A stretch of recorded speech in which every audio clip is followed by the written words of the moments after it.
Today I'm making one of my favorite Jamaican comfort foods, run dung. And if you're not Jamaican, you might be wondering what exactly is run dung. It's a traditional dish made with salt mackerel or saltfish with coconut milk, seasons, cooked down until everything comes together nicely. Now today I'm using salt mackerel. Now, I rinse my salt mackerel and I'm gonna give it a boil. I usually double boil it to get out most of the salt. Now once this is boiling, I start working on my coconut. I've used tin coconut milk before, but today I feel fancy and I want to make it authentic as possible. So I decided to pick up a coconut, brought my coconut, oxy coconut, and I'm using my Ninja blender for this. I had to do it multiple times because the one time wasn't enough, wasn't sufficient, and I like using these strainer bags. It just makes things easier. I can squeeze out every drop of the milk out of this. Now once that is done boiling, I put it in some cold water and then I'll start cutting up my seasonings. I like this little chopper here for my onions, sweet peppers, just vegetables. It's just so efficient and get everything in the right size that I want. Next, I'm gonna heat up my pot.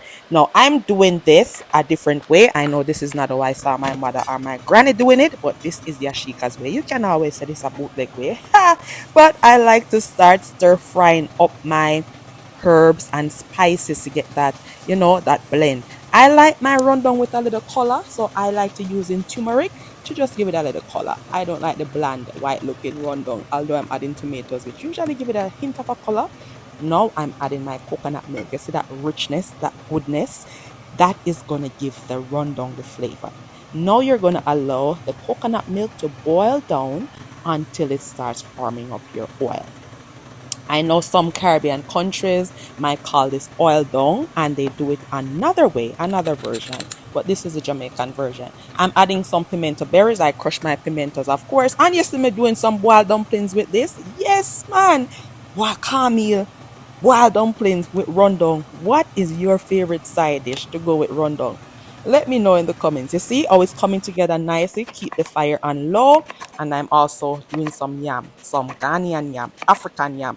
I know my favorite yam is still Vince yam or Renta yam. I love our good, nice, soft white yam. But we now have this at Canada. So now I'm going to work on the salt mackerel by picking out the bones. This is the first time I'm buying this type of salt mackerel and I actually like it. It's not the whole ones. The head is gone and most of the side bones are out of it. But still there's a little small fine bones that you have to pick out because you know I saw on a bone when they run down sweet you. So now it's coming. You see the oil starts forming on top and that is what made the rundown special. The oil, coconut is forming its own oil. Now I'm adding my salt mackerel. You might choose to add yours earlier, but because most it's fish and it done cook already, so I don't want to overcook the salt mackerel make it get tough. And I'm adding some okra and some finishing touches, some scallion, or people might say green onion, but we Caribbean people say scallion. And we're gonna add that and let everything come together nicely. I did add just a little seasoning of black pepper and some Maggi fish seasoning. I didn't want to overpower it because all of the aromatics coming from the herbs, the onions, the tomato, the thyme, the scallion, and the okra is going to do its thing also. Now, imagine if we got to add the scotch bonnet pepper while the rundown a boil, but I did added it to the end. What would you enjoy eating with this rundown? And have you had rundown before? Let me know in the comments.